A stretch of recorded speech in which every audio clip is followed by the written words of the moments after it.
The day that was supposed to be the happiest of my life felt like dying with my eyes wide open.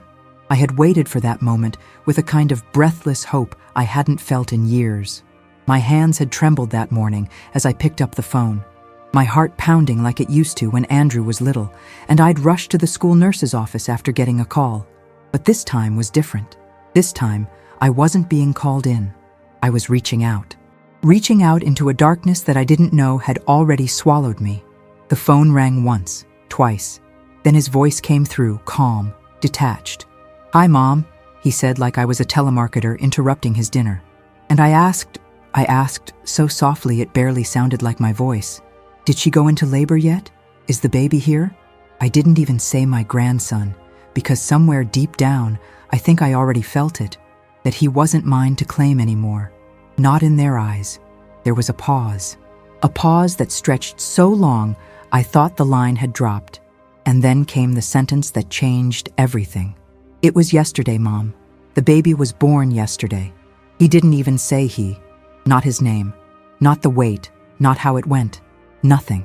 Just a cold fact tossed like a stone into a still lake. "You're not a part of this."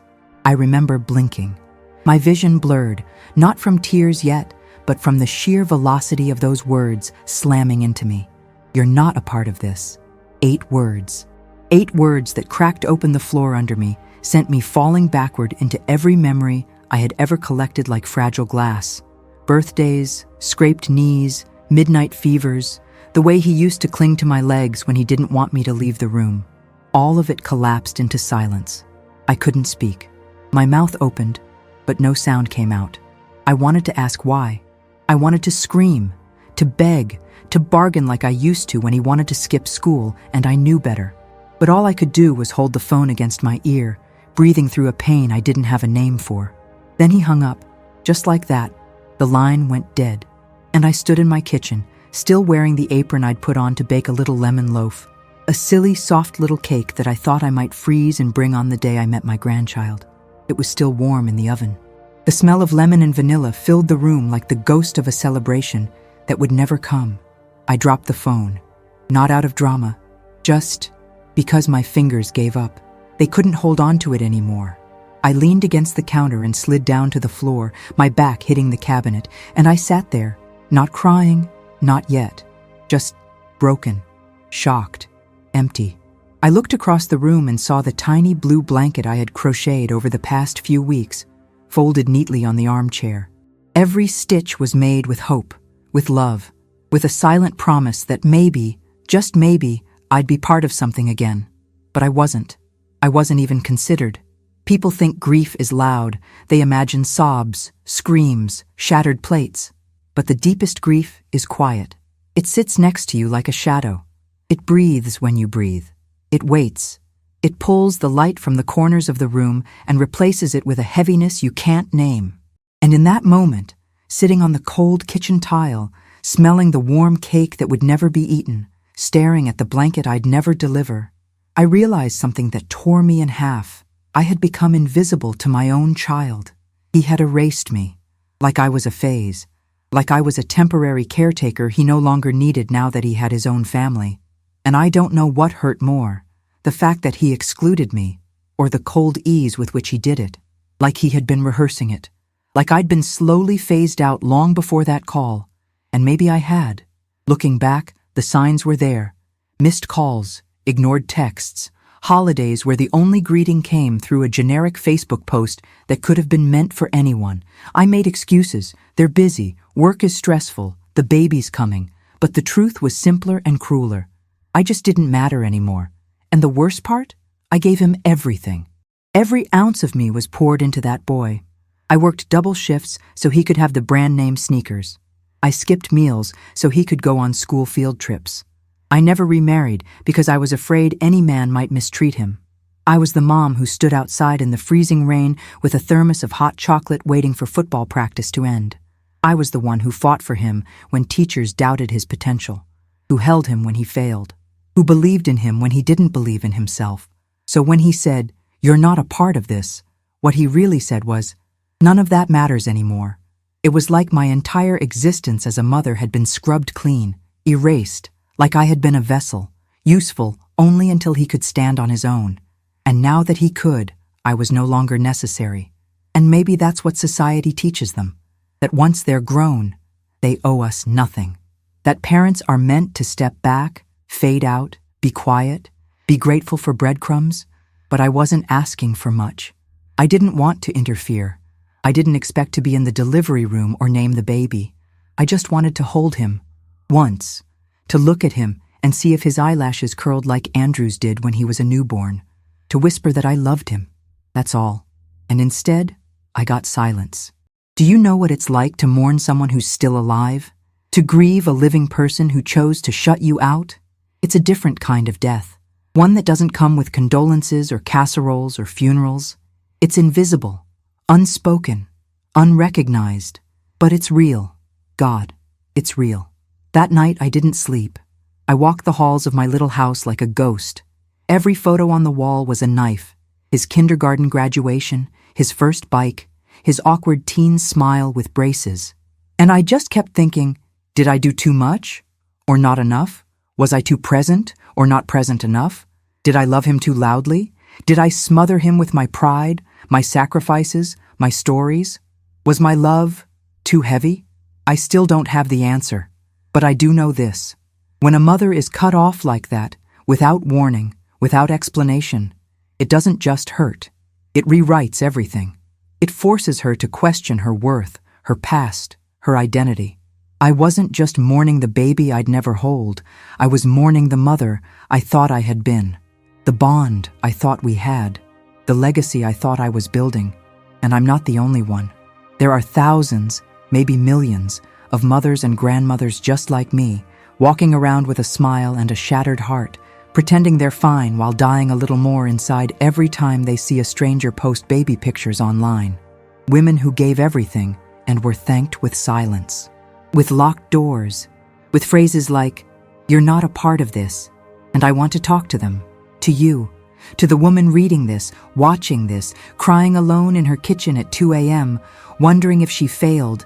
You didn't. You didn't fail. You loved. You gave. You believed. And yes, maybe you made mistakes. Who doesn't? But abandonment is never justified. Silence is never kindness. And erasing someone who raised you is not growth. It's cruelty, dressed in maturity's clothing. If you're still here with me, if you've ever felt this kind of grief, please tell me. Comment below with the words, "I was erased too." Or tell me what you would say if your own child looked you in the eye and said, "You're not a part of this." Your voice matters here. Because maybe if we speak up, they'll remember we still exist. My name is Margaret Elaine Simmons. I was born and raised in Springfield, Missouri, a town that people often overlook on the map, the kind of place where everyone waves at each other, but no one really knows what's happening behind closed doors. I've lived here my entire life. Same small house with a chipped white porch and the mailbox that leans to the right like it's tired of holding on to other people's letters. This is where I raised my son, where I became a mother, and later, something I never imagined, a stranger in his story. I'm 68 now. My hair's gone mostly gray, and my knees remind me of every winter I ever endured. But I still get up every morning and make coffee in the same old percolator. I talk to my plants. I wipe down the counters, even if they're already clean. And I wait for calls that rarely come. I used to be a school secretary, 42 years. I was the woman with the key to the nurse's office, the one who handed out Band-Aids and called parents when kids forgot their lunch money. I knew every child's name by heart. I watched generations come and go. And somehow, even after all those years of watching other people's children grow up and move on, I never imagined that mine would forget me too. People always said I had a kind face. I think that's just a polite way of saying I looked like someone who listened more than she spoke. And maybe I did. I was never the loudest in the room. I was the woman who brought a tin of cookies to church every Sunday, who sat in the same pew every week, who stayed after to fold bulletins, even when no one asked. I wasn't flashy. I wasn't ambitious in the way people measure it now. I didn't chase titles or careers. I chased stability, security, a roof over our heads, hot meals, clean clothes, and most of all, love. I chased a kind of love that would root itself deep, last generations, and come back to sit at my table when I was old and tired. And for a long time, I believed I had it. When Andrew was little, I felt like my life had purpose. I had someone to care for, someone who needed me. I wasn't just Margaret, I was Mommy. And to him, I was everything. I was the warm lap after nightmares. I was the hand he reached for when crossing the street. I was the person who clapped the loudest at every school play, even when he only had one line. Back then, the house was filled with noise. Toys scattered across the floor, crayon drawings taped to the fridge, the smell of grilled cheese and tomato soup wafting from the kitchen, laughter echoing through the walls, sometimes followed by tears, and then laughter again. Life was full, messy, and loud and beautiful. I used to sit on the edge of his bed at night and stroke his hair until he drifted off. He would wrap his little fingers around mine, his grip strong even in sleep, like he was afraid I might vanish if he let go. "Don't go anywhere, Mommy," he'd mumble, and I'd whisper back, "I'm right here, always." Those words, "I'm right here," they lived inside me like a vow. I said them 100 times, 1,000. I said them when he was sick, when he was heartbroken, when the world felt too big and he didn't know where he belonged. I said them even when I was falling apart, because I believed that mothers don't leave. We stay, no matter what. But no one ever talks about what happens when they leave us. This house, the same one that once held our lives, feels different now. Too quiet, too still. I keep everything tidy, not because anyone is coming over, but because it's what I've always done. My living room looks like a postcard from 1998. Floral curtains, the same brown recliner Andrew used to sit on while watching cartoons, and a framed photo of us at his 5th birthday party. Cake frosting smeared on his cheek, both of us laughing like nothing in the world could ever come between us. I don't move the photo. I dust it gently every Saturday morning. It's become a ritual. Like lighting a candle for someone who never really died, just disappeared into a life that no longer has space for you. There's a ceramic mug in my cabinet that says, "World's Best Mom." He gave it to me in 3rd grade. It's chipped now, but I refuse to throw it away. Because even if the words don't feel true anymore, they once did. Once, he believed it. Once, I was enough. And now I'm just the woman who waits. I walk past the nursery I set up when I found out, through someone else, that I was going to be a grandmother. I'd painted the walls soft green, bought a rocking chair at a thrift store and reupholstered it myself, crocheted that tiny blue blanket I told you about. I even picked out a storybook, Goodnight Moon, the same one I read to Andrew every night. I thought I'd sit in that chair with his child in my arms and feel the circle of life complete itself, that I'd feel needed again. But the chair is empty. The walls still smell faintly of fresh paint, and the book sits unopened on the shelf. Sometimes I sit in the rocker alone, holding the blanket, wondering if I went too far, if I overstepped, if loving too much can push someone away. They tell you that motherhood is selfless, that you give and give and give, and I did. I gave him everything I had. I gave until there was nothing left for me. And maybe that's the problem. Maybe I loved him so loudly, he mistook it for pressure, for guilt, for control. I don't know anymore. All I know is that I wasn't invited. Not to the baby shower, not to the birth, not even to see a photo. And every day since, I've been trying to find my place in a world that suddenly decided I no longer belonged. It's not just about being left out. It's about being erased, forgotten, like a chapter that didn't make it into the final draft of someone else's life. And I wonder, how many other mothers feel this way?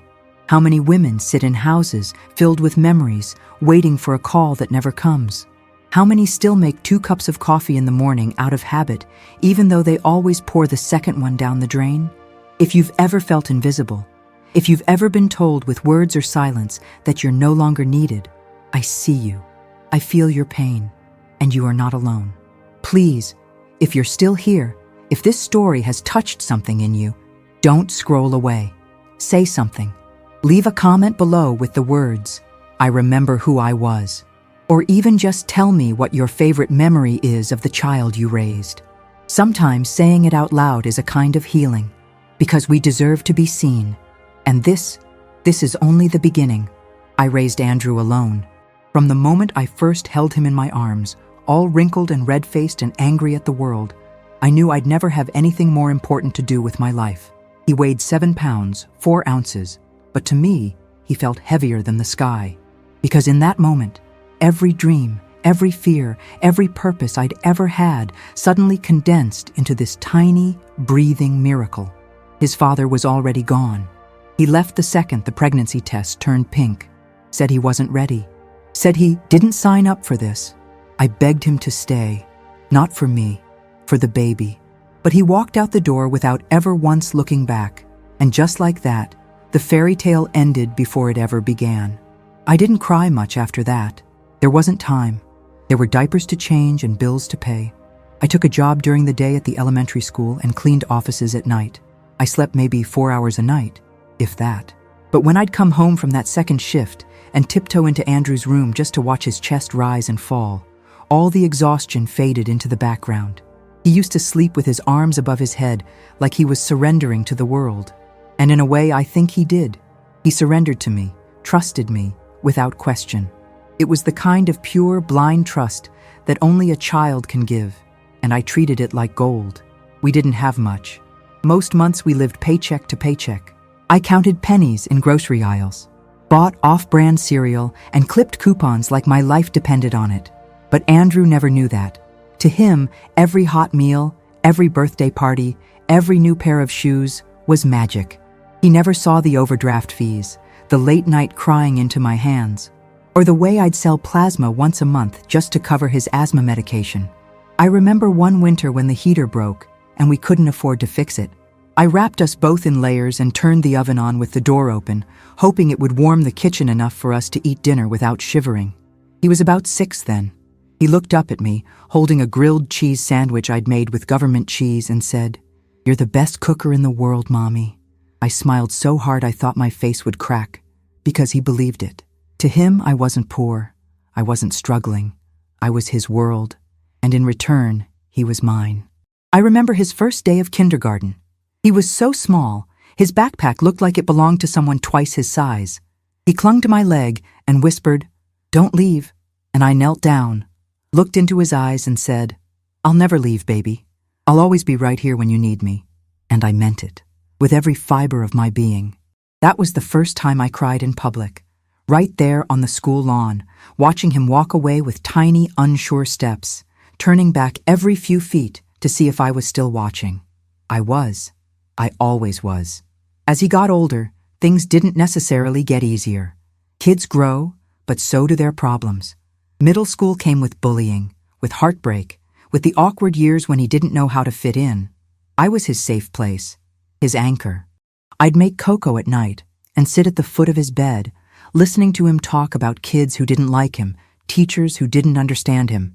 And every time, I'd say, "You're enough, Andrew, just as you are." When he turned 16, he got his first job at a local movie theater. I remember waiting up late, watching through the window for those headlights to pull into the driveway. I'd keep dinner warm, even though he swore he'd already eaten. He never turned it down. We'd sit together at the table, just the two of us, talking about nothing and everything. He never had to ask if I'd be there. He always just knew. I remember the first time he got sick away from home. A terrible case of mono during his first semester of college. I drove 3 hours in the middle of the night, carrying soup in a thermos and the old quilt from his childhood bed. When I walked into his dorm room, he looked up from his pillow with tears in his eyes and whispered, "You came." Like there was ever a chance I wouldn't. But something started to shift after that. Slowly, like fog rolling in so gradually you don't even realize it until the world around you has disappeared. He started calling less, visiting less. The phone calls turned from hours to minutes and then to silence. When he got into grad school, he met her, his now wife. I tried to be supportive. I sent gifts, wrote handwritten notes, offered to help with anything they needed. But her replies were always short, polite but cold.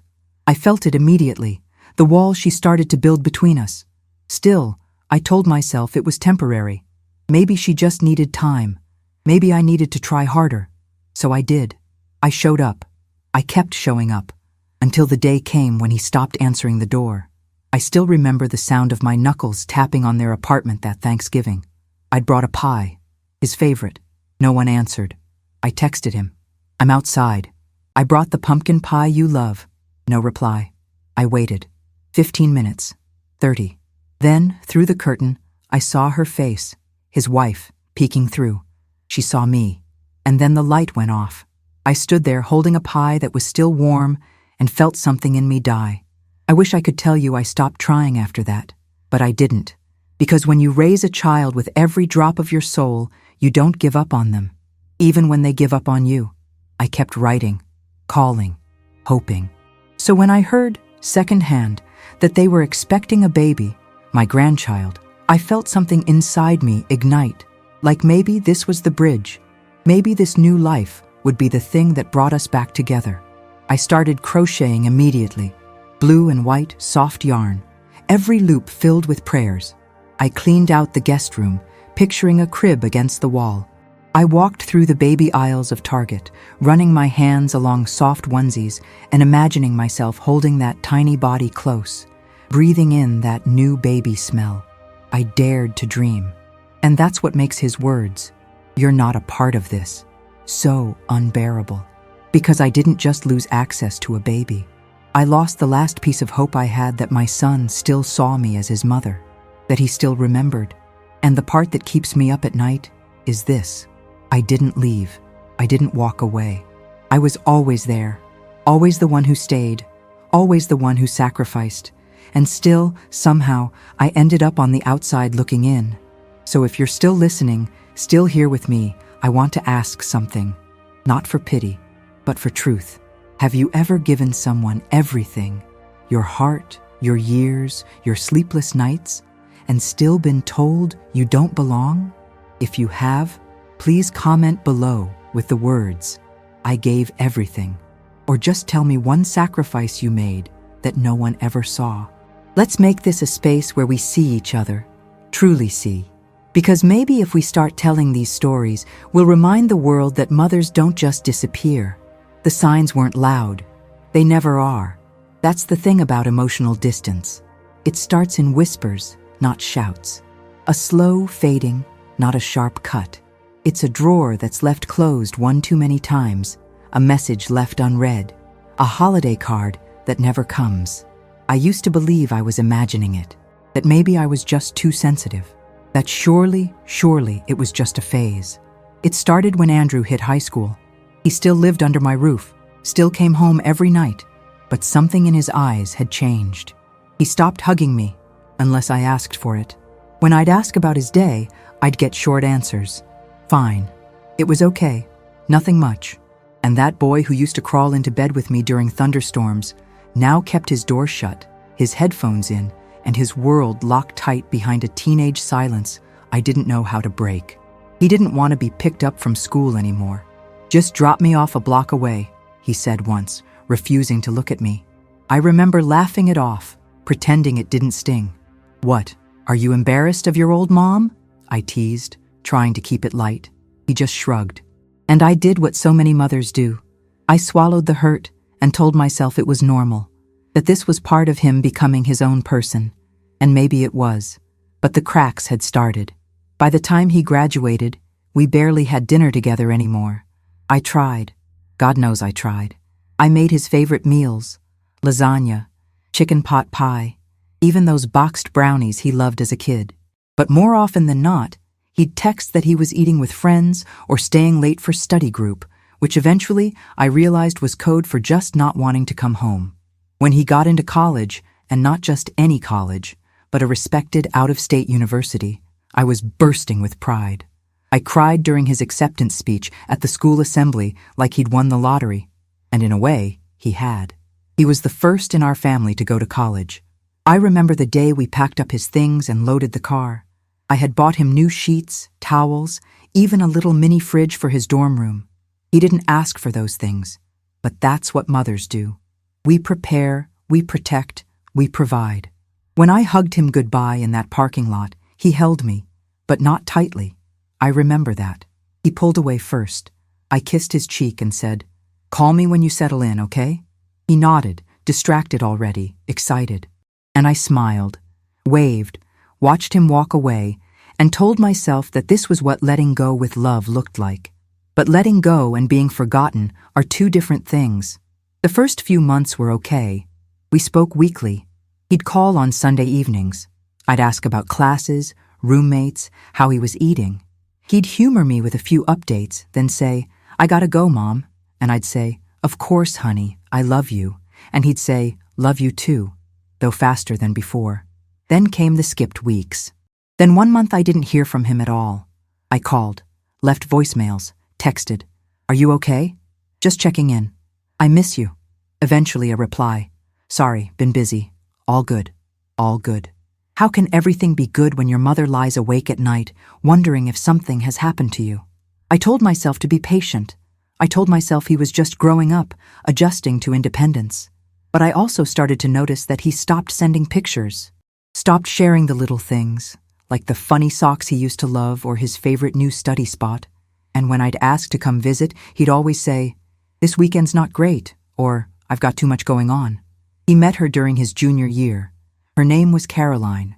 She was smart, pretty, well-spoken, the kind of girl any mother would be proud to see her son bring home.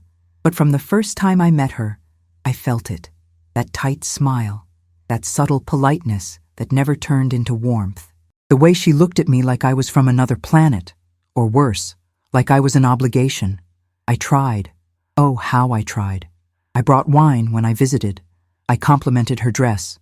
I offered to help with their wedding planning when they got engaged. I tried to love her like I loved Andrew, instantly, fully, without question. But it became clearer with every encounter that my presence was something to be tolerated, not cherished. And slowly, through her, I started losing pieces of him. They moved in together shortly after graduation. I bought them a set of dishes. Nothing fancy, but sturdy classic white. I even tucked in a handwritten note with a little money inside. A blessing from a mother to her son as he started a new chapter. They never thanked me. Not once. When I visited their apartment, the box was still unopened, pushed to the back of a closet. She called me Mrs. Simmons, not Margaret, not Mom. Just that formal barrier she never let fall. Every visit felt rehearsed, like she was checking off a box. Spend 30 minutes with the mother-in-law, smile, nod, move on. Andrew followed her lead. He stopped calling. When I'd text, I'd get one-word replies. "Fine. Busy. Later." One Thanksgiving, I offered to host. I cleaned for days, cooked everything from scratch, set the table with the good china I'd inherited from my mother. They said they'd come. I waited all day. They never showed. Hours later, I got a text. Something came up. "Hope it was a good day." I didn't eat that night. Do you know what it feels like to cook a feast for people who don't come? To pull a turkey from the oven and place it on the table, knowing no one will sit across from you? I sat there, staring at the empty plates, listening to the tick of the kitchen clock, and felt something inside me wilt. I still hoped. That's the hardest part to explain. The hope doesn't die quickly. It dies slowly. One missed holiday at a time. One unanswered message. One birthday, where all you get is a generic text. No call, no voice, no emotion. The hope dies in whispers. I started sending cards instead. I figured maybe the digital world had swallowed him. So I wrote. Birthday cards, anniversary cards, little notes tucked with gift cards for coffee or takeout. I tried everything to say, "I'm still here. I still love you. I still want to be part of your life." And what I got in return was silence. A silence so loud it echoes.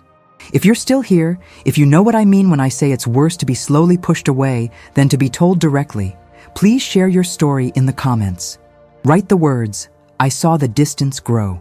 Or just tell me what moment made you realize things were changing. Because somewhere out there, another mother is wondering if it's all in her head. And maybe, just maybe, your comment could be the thing that helps her feel a little less alone. There was one night I'll never forget. Not because of anything grand or dramatic, but because it was so devastatingly ordinary.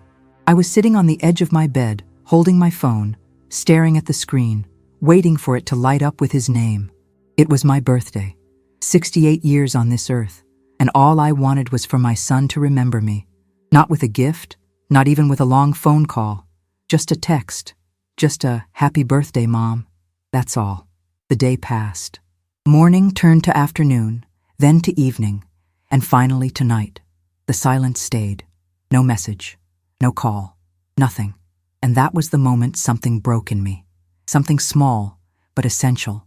Because even though I had been disappointed before, even though I'd felt the sting of being forgotten so many times, this was different. This was a day he knew mattered. A day I'd never missed for him, not once.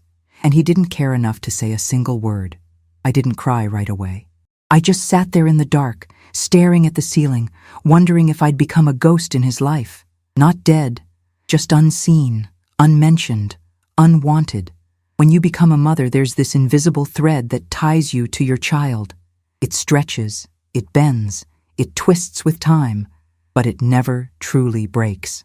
That night, I realized mine had been fraying for years, and I didn't know how to tie it back together. People talk about empty nest syndrome like it's some cute little phase you go through, like it's solved by picking up a hobby or getting a pet. But no one talks about what it feels like when the nest isn't just empty. It's locked, and you're standing outside in the cold, holding a plate of cookies, knocking on a door that used to be wide open, and now won't even crack. They don't talk about the shame either, because that's the worst part, the way you start to blame yourself. I began asking questions I never thought I'd have to ask. Was I too overbearing? Did I smother him with love? Was I too present, not present enough? Did I make him feel guilty for my sacrifices, even if I never meant to? You start to look at old photos like crime scenes, searching for clues, trying to find the moment it shifted, the moment the love you gave so freely started to feel like a burden to them. I'd stare at pictures of Andrew in his little overalls, or the one where he lost his first tooth and refused to smile because of the gap, and I'd think, how did we get here? I didn't have the answers. I still don't. But the distance grew, and the silence got louder. And the worst part? I kept loving him anyway. That's what mothers do. We love in the dark. We love even when we're not loved back. A few weeks after that birthday, I got a text from a former neighbor. She said, "I saw Andrew and Caroline at the grocery store. They had the baby with them. He's adorable." I stared at that message for a long time. The baby, the baby. The baby I had only imagined, the one I had crocheted that blue blanket for, the one I had dreamed of holding. He was here, alive, breathing, laughing maybe, and I didn't even know his name. That's when it hit me. They didn't just exclude me from the birth. They had erased me from his story entirely. I hadn't just missed the hospital visit. I wasn't just absent from the delivery room. I was absent from his life. They'd made that decision, together, silently, carefully. I thought about calling, about begging, about saying, "Please, just let me meet him, just once." But I couldn't do it. Not because I didn't want to, but because I had finally begun to understand the truth. You cannot force someone to see your worth. You cannot scream loud enough to be heard by someone who has already decided not to listen. Still, I waited. I kept checking my phone. Every morning, every night. I thought maybe he'd come around. Maybe he'd wake up one day and realize that the woman who raised him, who gave everything, deserved to hold her grandson. But days passed, then weeks, then months, and the silence stretched out like an ocean. I didn't know how to cross. You know, people will say, "At least he's alive. At least you know he's healthy," as if that makes it easier, as if the absence of death cancels out the agony of being forgotten. But there's a grief worse than death. The grief of being alive and not mattering. The grief of watching your child build a life and being told you're not welcome in it. I started going to the park near my house. There's a bench under a tree that overlooks the playground. I'd sit there, watching mothers push strollers, toddlers chase pigeons, fathers tossing balls with their sons. And I'd imagine what it would be like if Andrew had let me in, if I had been the one pushing that stroller, if I had sung lullabies and kissed tiny toes and whispered promises into soft ears. Sometimes I'd see a little boy around the same age I imagined my grandson to be, and for a moment I'd let myself believe, just for a second, that maybe that was him. Maybe Caroline had brought him out while Andrew was at work. Maybe if I got closer, I'd hear her say his name, and it would feel familiar. But of course, it never was. I started writing letters I never sent, pages and pages filled with stories, memories, pieces of myself. I wrote to the grandson I didn't know, told him about his dad when he was little, how he used to hide peas under the table, how he cried when his goldfish died, how he once told me that if he ever had a baby, he'd name it after his grandpa. None of those things made it into his real life, but I wrote them anyway, just in case. I wrote letters to Andrew too, some angry, some sad, some just full of questions. I didn't send them. I didn't want to push him further away, but I needed a place to put the pain. Because holding it in was starting to hurt in places I didn't know existed. If you're still here with me, still watching, still listening, I want you to know something. If this story sounds familiar, if you've ever felt the slow ache of being forgotten by someone you carried, fed, raised, protected, I see you. I know what it's like to scroll through social media and see pictures of a life you were supposed to be part of. I know the sting of seeing strangers holding your legacy while your arms stay empty. I know what it's like to whisper "I love you" into a phone that never rings back. Please, if any part of this feels like your story, leave a comment below. Even if it's just the words, "They left me behind," or tell me what moment made you realize you were no longer part of the life you helped build. Your voice matters, and your story deserves to be heard. After a while, you stop marking the days. At first, I counted everything. It's been 3 days since the baby was born, then a week, then 2 weeks. Then it became a month, then 2. After a while, the numbers didn't help. They just made the hole in my heart feel more measurable, and that somehow made it worse. I stopped checking my phone every morning. It wasn't because I didn't hope anymore. It was because I didn't have the strength to be disappointed again. There's a certain kind of heartbreak that becomes routine. You wake up, stretch your legs, make your coffee, and instead of joy, you brace yourself. You brace for silence, for nothing, for the ache that lives under your ribs now like it pays rent. I found myself moving through life like a ghost. I'd pass neighbors who used to ask about Andrew, and I'd force a smile when they said, "How's the new baby?" Or, "I bet you're just loving being a grandma." I got good at pretending, smiling while my throat closed, nodding when they said things that cut me open. I didn't have the heart to explain, because there's no easy way to say, "I've been denied access to my own blood." The worst part wasn't the exclusion. It was the shame, the quiet shame that crept in at night, when the world was asleep and I was left alone with my thoughts. I started wondering if I had done something unforgivable, something he never had the courage to say aloud. I scrolled through our memories like a detective trying to solve a case. What pushed him away? What moment turned his heart from warmth to ice? I used to lie awake thinking maybe it was me. Maybe I loved him too much. Maybe I leaned on him when I was lonely. Maybe I failed to set him free at the right time, and he mistook my love for chains. But then I'd think about all the birthdays I never missed, all the nights I sat up with him when he was sick, the time I sold my wedding ring to pay for his car insurance. Was that too much? Or just enough? People think it's about grand gestures, but it's not. The deepest pain comes from the smallest moments, like passing by a baby section in a store and realizing you have no idea what size your grandson wears, like seeing a toddler with curly brown hair and wondering if that's how his looks, like hearing other women talk about their grandchildren and having to bite your tongue because your heart is screaming, "I'm one too. They just don't let me be." I started writing more letters, this time to myself. I didn't even know why. Maybe I was trying to prove I existed, that my love was real, that this story happened, that I wasn't just some sad old woman in a quiet house, crying over a child who moved on. I wanted to document the pain because silence had started to make me doubt my own memories. And then came the moment that changed everything. It was a Thursday. Gray skies, light rain. I remember because I always loved the rain. It made everything feel softer, quieter. I was returning from the post office when I saw a car parked in front of my house. At first, I didn't recognize it. Then the passenger door opened. It was Andrew. He stepped out, slowly. He looked thinner, older, tired. His eyes didn't hold the confidence they once had. There was something else in them now. Something I couldn't quite name. Maybe guilt. Maybe uncertainty. Behind him, Caroline stepped out too. She held a baby carrier in one hand and a diaper bag slung over her shoulder. She looked just as polished as ever. but her eyes didn't meet mine. She stayed close to the car. I didn't move. I just stood there, soaked from the rain, grocery bag in one hand, heart slamming against my chest. It felt like my legs would give out. Andrew walked up first. "Hi, Mom," he said, soft. So soft I barely heard it. I looked at him. Really looked.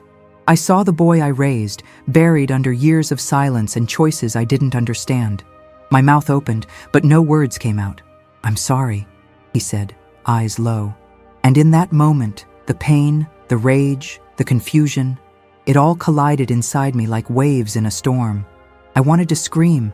I wanted to ask how he could do this to me, how he could cut me out like I never mattered, how he could keep my own grandson from me. I wanted to demand an answer, a reason, a confession, but I didn't. Because in his arms, wrapped in a soft blue blanket that looked heartbreakingly familiar, was my grandson. His tiny face peeked out, eyes wide, mouth forming a little O, as he stared at this stranger, his grandmother, who had dreamed of him for so long she'd memorized a face she'd never seen. I stepped forward, tentatively, like one wrong move might shatter the moment. "Can I hold him?" I asked, voice cracking. Andrew hesitated, then nodded. He placed the baby in my arms, and for a moment the entire world disappeared. He was warm. He smelled like powder and milk and hope. He looked up at me, blinking slowly, and I whispered, "Hi, baby, I'm your grandma." Tears slid down my cheeks, silent, steady. I held him like he was made of light, like he could break and heal me all at once. And in that moment, I didn't care about apologies or explanations or the endless months of silence. All I cared about was that he was here, that I had him, even for a minute. But even in that joy, I felt the fear, the uncertainty, because they hadn't come to stay. This wasn't a reunion. This was a visit, a temporary moment carved out of guilt or pity or some new understanding between them. I didn't know what would happen next. I didn't ask. Because sometimes, when you're starving, you take the crumbs, and that's what this moment was. A crumb, a flicker, a glimpse into a life I had been locked out of. And even though it broke my heart to know they could walk away again at any moment, I smiled. I smiled because I was holding the proof that love doesn't just disappear. It waits. It aches, but it doesn't die. If you're still here, if you've made it this far into my story, I want to ask something that I've never had the courage to say out loud before. Have you ever had someone return after the damage was done? If so, did you let them back in? Please tell me in the comments. Share your story, or write the words, "They came back and I didn't know what to do." Because I think so many of us are waiting for something, someone, to come back. And when they finally do, the question isn't whether we still love them. It's whether we know how to survive the space they left behind. I didn't want to hand him back. My arms had only cradled him for a few minutes, but something inside me, something primal, ancient, almost feral, didn't want to let go. It was the same feeling I had when Andrew was born, when the nurse tried to lift him from my chest and I instinctively pulled him closer. That bone-deep, unexplainable refusal to release what your body recognizes as its own. Flesh of your flesh, blood of your blood. But this time, I didn't get to decide. Andrew cleared his throat gently, and I knew. The visit was over. I placed the baby, my grandson, back into his arms with a smile so steady it felt like it was pinned in place by invisible nails. My hands trembled as they fell to my sides. My heart didn't. Carolyn hadn't moved from her spot near the car. Her arms crossed, eyes flickering between me and the baby like she was guarding something, or maybe afraid of something. I couldn't tell if it was discomfort or resentment. She looked like a woman trying not to be touched, not just physically, but emotionally. Like any opening would be a crack too dangerous to risk. She said nothing, not a single word the whole visit. Andrew, on the other hand, lingered for a second longer. He adjusted the strap on the baby carrier, cleared his throat again, and said, "His name's Lucas. Lucas." I repeated it silently in my mind, letting it curl around the ache in my chest like a balm. It was beautiful, strong. It sounded like a name a little boy could grow into. And for one fragile second, I imagined saying it out loud every weekend, hearing it echo through my house, watching tiny feet run across the living room I had once prepared just for him. I nodded. Lucas, he's perfect. Andrew gave a tiny smile, but it didn't reach his eyes. Then he glanced back at Caroline, who gave a slight tilt of her head, a subtle cue I wasn't supposed to notice. We should go, he said. We've got an appointment. Of course they did. There was always something, always a schedule, a boundary, a reason to keep me on the edge of their lives instead of inside them. I nodded again. Thanks for coming, really. He looked at me, and I mean really looked. For the first time in what felt like years, there was something behind his eyes, something tight and unsure. Not regret exactly, but maybe the awareness of loss, of time wasted, of love stretched thin and nearly breaking. We'll try to visit again soon, he said. Soon. It was the kind of word people say when they don't know what they mean. A promise without legs, a rope thrown from too far away to catch. I watched them drive off, my arms still aching from the weight that had been in them just moments ago. And then I went inside and sat on the couch, the same spot where I had nursed Andrew as a baby, read him bedtime stories, kissed scraped knees, braided pretend armor out of yarn when he wanted to be a knight. The silence was different this time. Not the lonely, echoing silence of rejection, but something worse. The silence of maybe, the silence of unfinished things. Because now I had held him, Lucas, my grandson. I had seen his tiny face, felt his warmth, whispered love into his soft skin. And that changed everything. Before, I had been excluded from a life I could only imagine.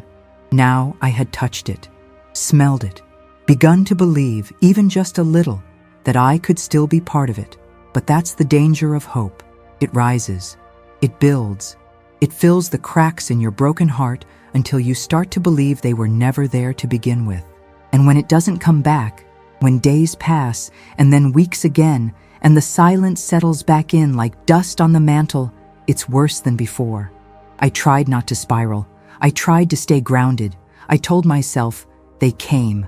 That's progress.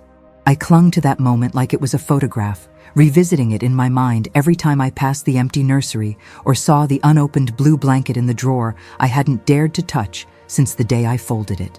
But hope without consistency is cruelty in disguise. A month passed. No visit. No message. I sent a text. Just thinking about you all.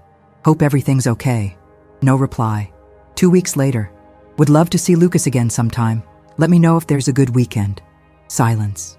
I started second-guessing every word, rereading every message I sent, wondering if I had pushed too hard, sounded too needy, too desperate, too motherly. I thought maybe I should have waited. Maybe they were overwhelmed.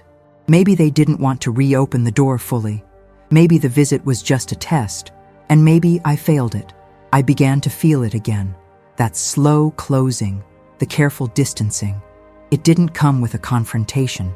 It never does. It came with missed calls, ignored texts, and plans that never materialized. It came with birthdays celebrated without me, photos I only saw because a friend sent them. It came with the ache of knowing that while I had been allowed one sacred moment, that moment was all it was ever going to be. A crumb. I started walking every morning, just to move, just to breathe. I passed by the same houses, the same trees, the same benches where I used to sit and imagine what being a grandmother might be like. And then one morning, I passed by a group of women pushing strollers. They were talking about sleep regressions and baby food brands and how quickly their little ones were growing. I wanted so badly to say, I have a grandson too, but I didn't. Because in that moment, I realized something I hadn't wanted to admit. I don't know him. Not really. I know how he looked at 5 months. I know he liked to grab my necklace. I know how he smelled that day in the rain. But I don't know what makes him laugh, what calms him down when he cries. If he says mama or dada or nothing at all yet. And the grief of that knowing, the grief of being on the other side of your own bloodline, is indescribable. So I walked home. I boiled water for tea. I sat by the window. And I wrote this. Because silence can't be the whole story. It can't end here. not with this much love still in my chest. If you've ever tasted hope, only for it to be snatched away, please, leave a comment below. Type the words, "They opened the door, then shut it again," or share your moment. The one you thought would lead to healing but only led to more questions. Because maybe if we speak it out loud, it'll sting a little less. And maybe, just maybe, someone else reading it will realize they're not alone in the ache that comes from almost being loved again.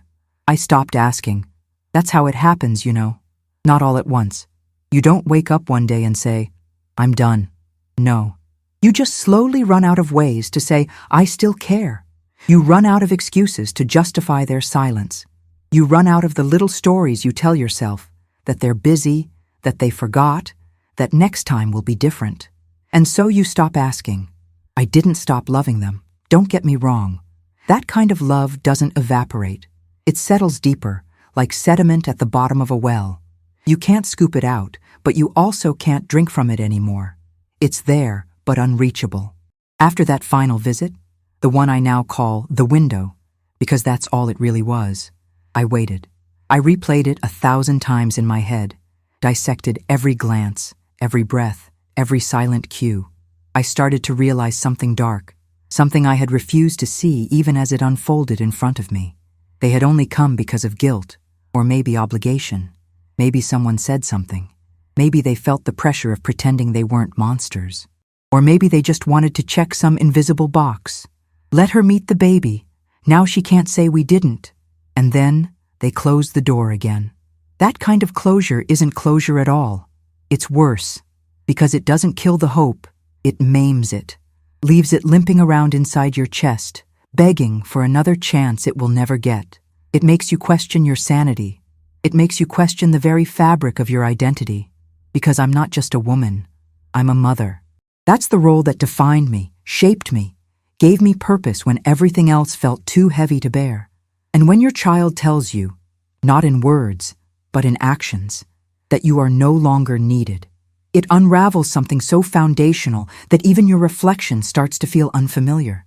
I began to pull back from everything. I stopped going to the park. I avoided the grocery store on weekends so I wouldn't run into families pushing carts together. I let the dust settle on the blue blanket.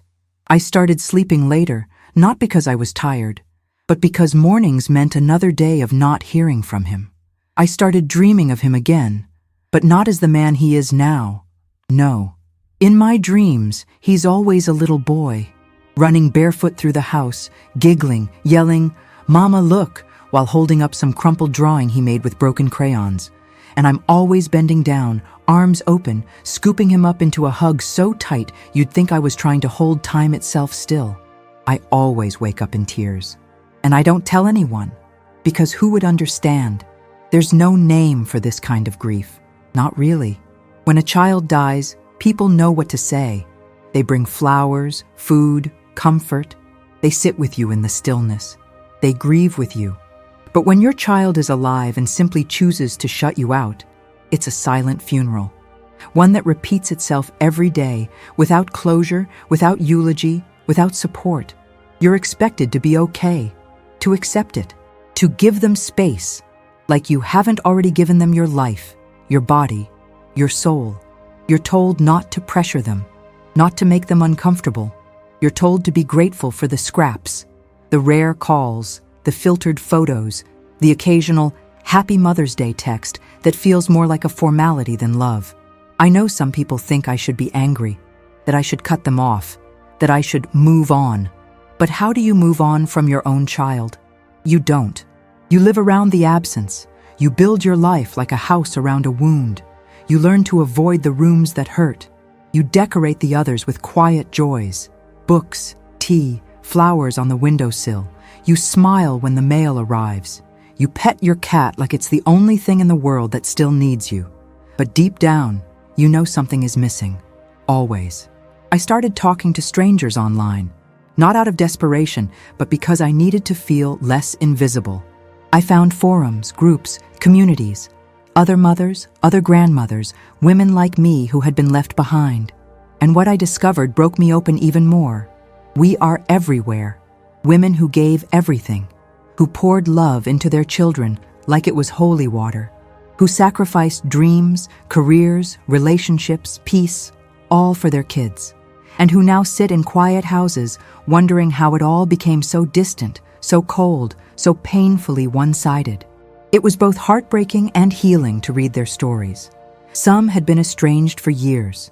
Some got calls only when there was a need for money or a favor. Some had never met their grandchildren. Others had been cut off over misunderstandings that turned into walls. And all of them, every single one, asked the same thing. What did I do wrong? That question haunts us. It lingers like smoke in every corner of our lives. And the truth is, most of us didn't do anything wrong. We just loved them the only way we knew how. Fully, fiercely, imperfectly. And maybe that's what makes it hurt the most. Because when you love someone that completely, you never imagine that love could become inconvenient, that your presence could one day feel like a burden, that the very person who once reached for your hand in fear could grow up and decide they no longer needed it. I still talk to Lucas, in my head. When I pass a tree with low-hanging branches, I picture lifting him up to reach the leaves. When I bake cookies, I imagine his sticky fingers trying to grab one too soon. I whisper things he'll never hear, like, "I hope you like stories," or, "You'd laugh at this cartoon." And when the loneliness gets too loud, I write. Pages and pages. Some days it's letters to him. Some days it's prayers. Some days it's just me screaming into paper because I have nowhere else to place the ache. I don't know what the future holds.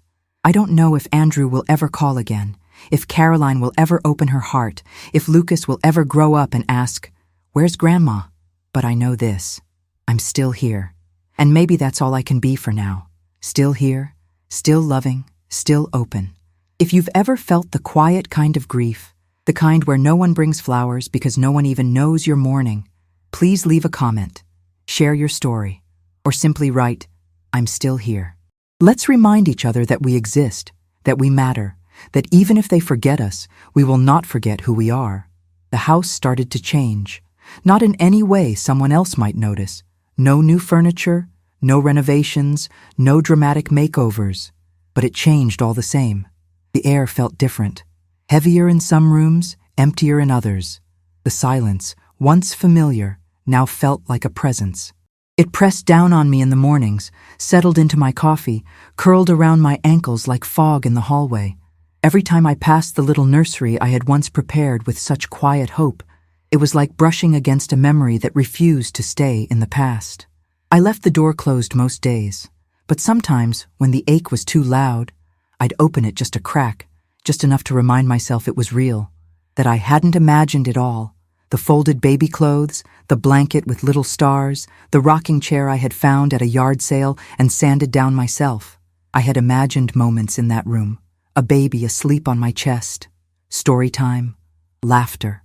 Now, it was a museum of what never came, and yet I kept it clean. Isn't that strange? To dust a room that no one uses? To rearrange the same stuffed animals on the same shelf, just so they look welcoming, as if someone might walk in any second and say, "We're ready now. You can be part of this." But no one came. Weeks passed, then months. The seasons began to shift again. I watched the leaves turn gold and crimson outside my kitchen window, wondering if Lucas was big enough now to run through them. I pictured him in a little coat, his cheeks pink from the cold, tiny fingers reaching up for someone else's hand. It was during one of those quiet afternoons that I got the call. It wasn't Andrew. It wasn't Caroline. It was my old neighbor, Shirley, the same one who used to bring over banana bread and gossip about the mailman. She sounded hesitant, like she wasn't sure if she should be the one telling me, but she did. "They moved," she said. "About a month ago. Didn't say goodbye, just packed up and left." I froze. "Moved?" I asked, the word like gravel in my throat. "Where?"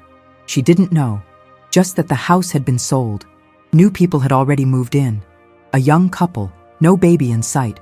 It was like someone had slammed a door I didn't even know was still open.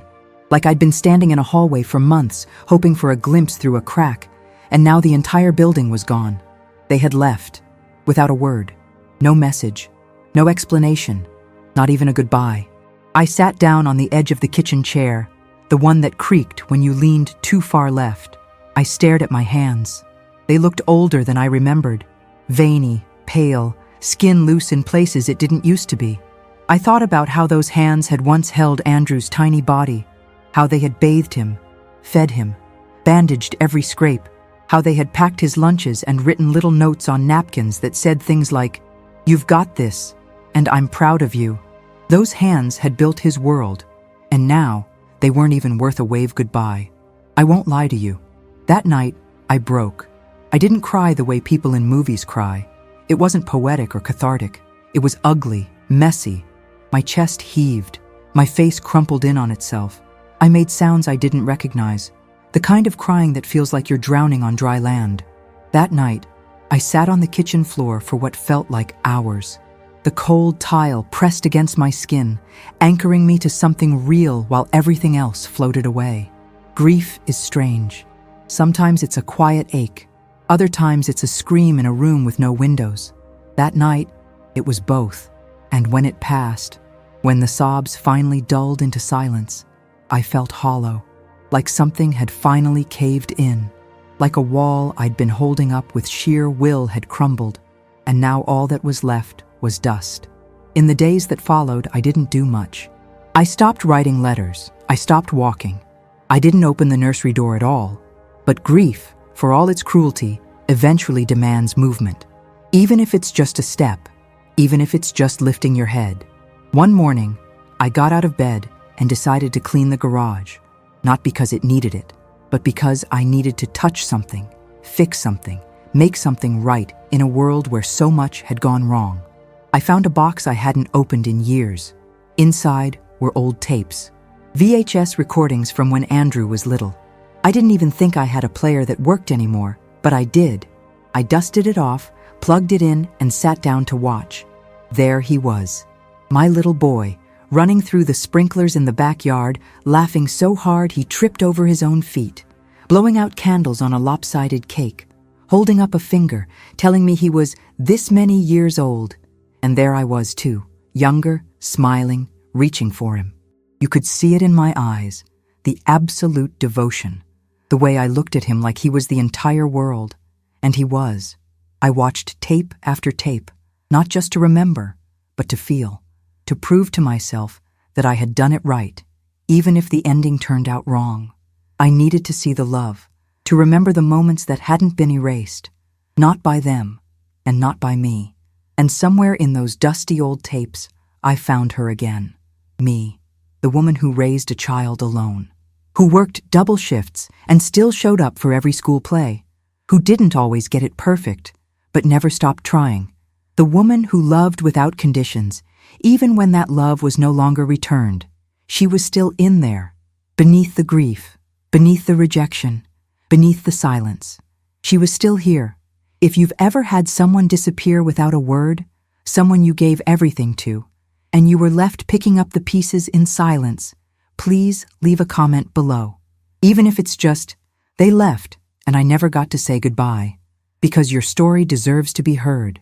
Your grief deserves a name. And your love, it still matters. It always will. The tapes became my routine. Every night, after the world had gone quiet, I'd sit down with a blanket and watch them like sacred scripture. They were all I had left of the boy I raised. Not the man who shut me out, but the boy who once whispered, "I'll never leave you, Mommy." His tiny voice echoed through the years like a ghost I couldn't lay to rest. I found myself mouthing along with his words before he even said them on screen, like a song I knew by heart. And maybe that's what hurt most of all, how deeply I still knew him, even when he had clearly decided he no longer knew me. One night, I paused the tape, mid-frame, mid-laugh, Andrew splashing in the kiddie pool, and stared at the screen. My own face stared back at me, young and tired, hair tied in a messy bun, eyes swollen with love. And I asked her, did we really do all of this just to be forgotten? It was an unfair question, but grief is never fair. That's the thing no one tells you about being erased. It's not loud. It doesn't shout. It doesn't slam doors. It just fades. One day at a time. One birthday missed. One unanswered message. One ignored picture you posted on Facebook hoping someone would notice. One less call. And then suddenly, you're standing outside the life you built, looking in like a stranger pressing her hand to the glass. I started writing letters again. Not to Lucas this time. Not even to Andrew. I wrote them to myself. Pages and pages, pouring out all the things I never said, all the moments I carried inside me like secrets. I wrote about the nights I didn't eat so he could, the mornings I braided his hair for school while pretending my own stomach wasn't in knots from the bills piling up. I wrote about how proud I was when he graduated, even when he forgot to save me a seat in the front row. I wrote everything, not to be read, but to be released. It became a ritual. And slowly, almost imperceptibly, it started to pull me back from the edge. It didn't heal me. It didn't erase the absence, but it gave me somewhere to place the pain, somewhere outside my chest. That's when I decided to get help. Not the kind you call when something's broken and they come fix it. No. The kind that just sits with you in the brokenness and says, you don't have to carry this alone. I found a local support group. Mothers and fathers, grandparents, people who had lost their children not to death, but to distance, emotional exile. Some had been cut off for years. Others had stories that mirrored mine so closely, it felt like they were reading from my own journal. There was comfort in that, not because it made the pain disappear, but because it reminded me I wasn't insane. I wasn't overreacting. I wasn't alone. One woman, her name was Darlene, said something that still echoes in me. She said, "Estrangement is like standing at the edge of a cliff, screaming their name into the canyon. And every time you think you hear an echo coming back, it's just your own voice, lonely and desperate and loud." I knew that echo. I had lived with it. We started meeting every week. We shared stories, not solutions. Because sometimes, the only thing stronger than the silence is knowing someone else is surviving it too. I didn't talk much at first, but I listened. And in their stories, I found little pieces of myself, buried, bruised, but not broken. One night, after a particularly raw session, I stayed behind while everyone else left. The room was empty except for the folding chairs and the smell of instant coffee that never seemed to leave the air. And I sat there in the quiet, thinking about something I hadn't dared consider in a long time. What if I stopped waiting? Not out of anger, not to punish them, but to protect myself. What if I stopped looking at every holiday as a maybe, every ringing phone as a possible redemption? What if I let go of the fantasy reunion playing in my head like an endless loop? The one where Andrew shows up on my doorstep, tears in his eyes, child in his arms, and says, "I'm sorry, Mom. I was wrong." Because maybe that moment was never coming, and maybe that was okay. It felt like betrayal, even thinking it. Letting go of hope is a betrayal of the part of you that still believes in miracles. But sometimes, survival means choosing peace over possibility, choosing to live the life you have, not the one you keep waiting for. That weekend, I did something radical. I opened the nursery door for the last time. I stood in the doorway, soaking in every detail, the soft blue of the walls, the folded clothes, the rocking chair. I ran my fingers along the blanket, still folded neatly over the crib rail. And then I began to pack it up, not with anger, with love. I folded each onesie gently. I kissed the corner of the blanket before placing it in the box. I held the tiny shoes to my chest for a long time before wrapping them in tissue paper. And when it was all done, I didn't cry. Not because it didn't hurt, but because it felt like a release, like closing a chapter that had been bleeding for too long. I donated most of it to a local shelter. I kept a few things: the blanket, a stuffed bear, a photo of me and Andrew from the day he was born. I placed them in a small wooden box and tucked it away in my closet. A memory, not a monument. In the space where the crib used to be, I placed a small desk, a chair, a lamp, and I started writing again. This time, not letters, not pain, just stories, real stories. Stories of women like me. Stories of grief that didn't scream, but whispered. Stories of quiet strength, of choosing life, even when your heart is still waiting for someone else to come back. And maybe one day, I'll turn them into something more. Maybe someone will read them and feel less alone. Maybe that someone is you. If you've ever packed up a room that was filled with hope, if you've ever folded away dreams because they became too heavy to carry, I see you. I am you. And if you feel like sharing, I'd love to know. What did you keep?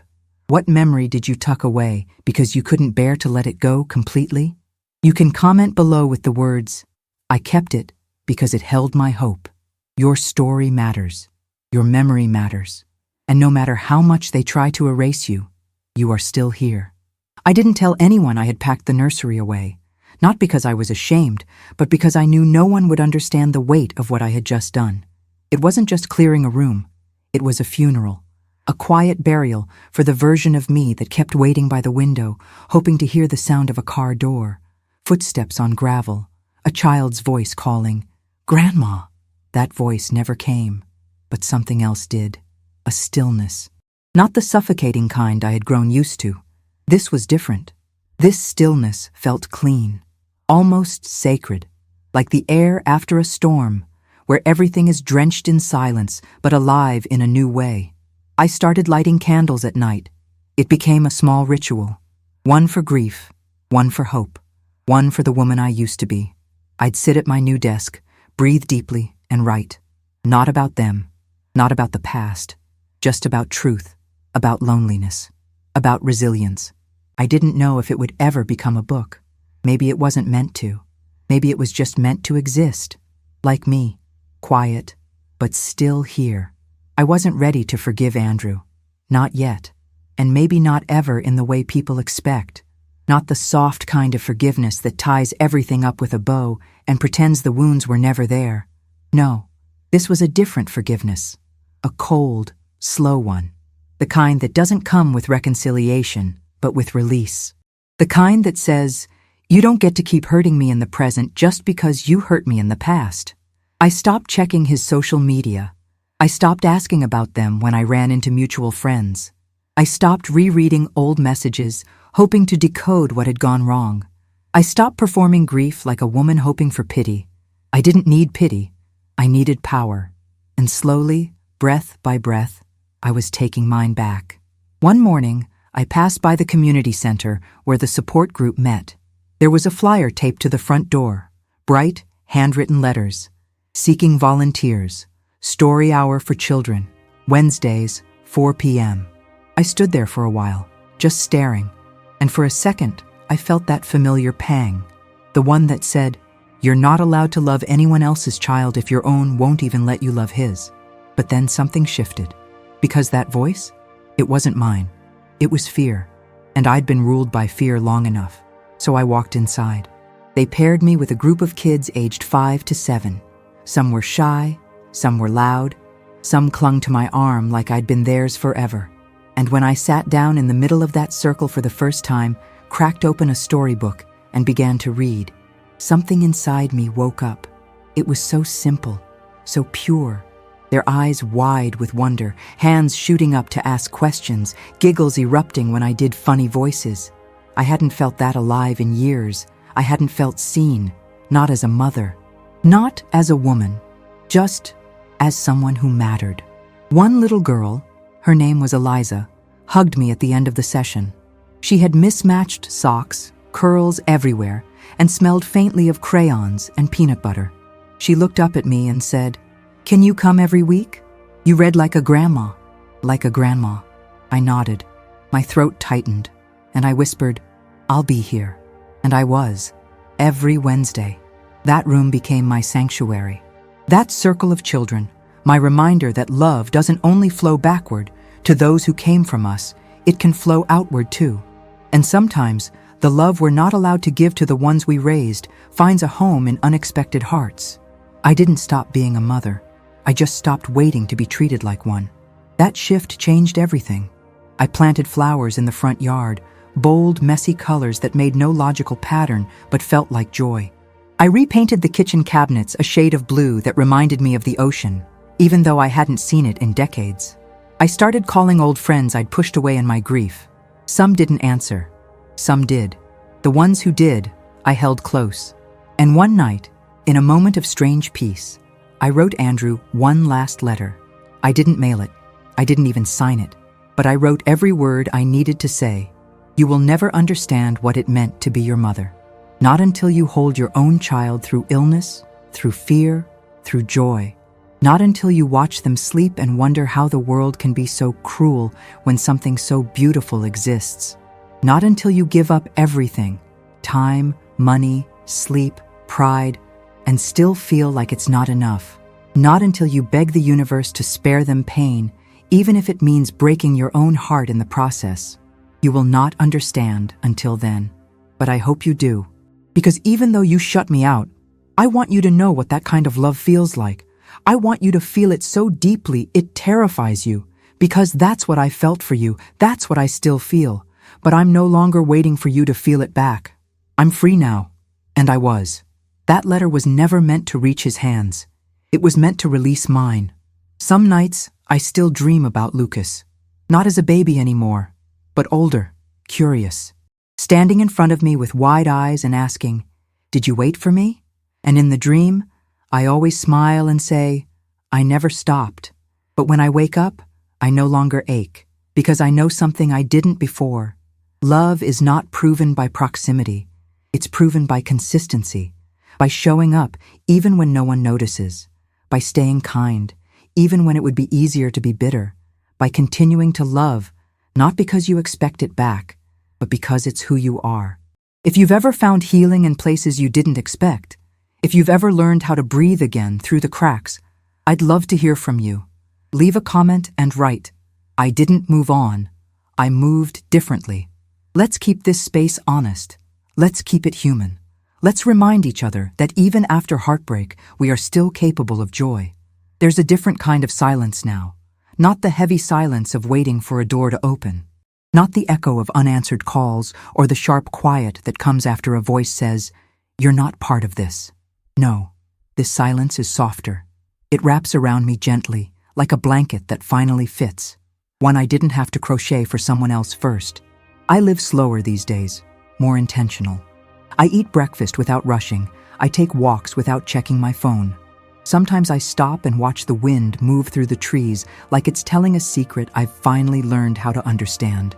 And every so often, in the middle of an ordinary moment, watering the plants, folding a towel, I smile. Not because everything is perfect, but because I survived. Grief didn't kill me. It tried, but it didn't. It remade me. I don't wear my pain like a badge. I don't introduce myself as the woman who was left behind. I'm not defined by the silence anymore.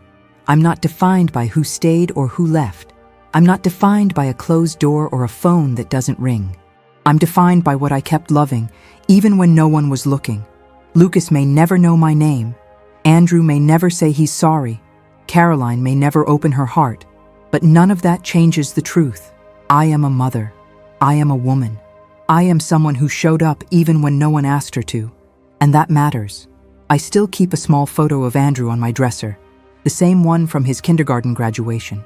He's wearing a paper cap, holding a certificate too big for his tiny hands, with a gap-toothed smile that could melt the hardest heart. I dust the frame gently every week, not because I'm clinging, but because I remember. And remembering, I've learned, is a form of love too. Maybe one day Lucas will grow curious. Maybe he'll Google his last name and stumble upon a thread, an old forum post, a quote from something I wrote, a whispered story that leads him to the woman who kept his blanket in a box wrapped in hope. Or maybe he won't. But either way, I'll still be here, not waiting, living, writing, loving, and sharing my story. Not because I expect someone to change, but because I know someone out there needs to hear it. Maybe that someone is you. And if it is, if you stayed with me through every breath, every ache, every confession, I want to thank you from the bottom of my heart. Thank you for giving space to this story. Thank you for making room for the unseen, the forgotten, the mothers who cry behind closed doors, and the women who love even when it hurts. If you've made it to the end of this video, I want to invite you to become part of something beautiful. Leave a comment below saying, "I honor my story." That one sentence might be the beginning of your healing, or maybe it gives strength to someone else who's still searching for theirs. If this touched you, don't forget to leave a like. It lets us know these stories matter. And please, subscribe to the channel. Every new story we tell is a tribute to those who've been silenced, ignored, or erased. Your presence here helps us reach more hearts that need to hear they are not alone. And if this video resonated with your soul, stay with us. The next video is already on your screen. Go ahead, click it. Another story is waiting, and it might be the one you need most right now. Thank you for being here, truly. Until next time.